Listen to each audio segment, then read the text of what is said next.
Okay, middle bracket on driver's side. What there normally is a cover which goes over the junction box. So what you've got to do first is basically unclip it, and then there's a retainer 10mm bolt, so you just got to remove all that. So these things are now out because the bracket goes there. And then what you've got to do is that's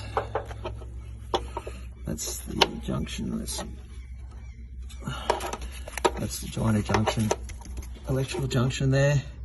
So you just tie it up with the rest of the stuff that's normally there. This has got some aftermarket battery sort of thing like that. So yeah, just tuck it up in there, up out of the way, nice and safe, can't move or vibrate. So that's the middle bracket on the driver's side.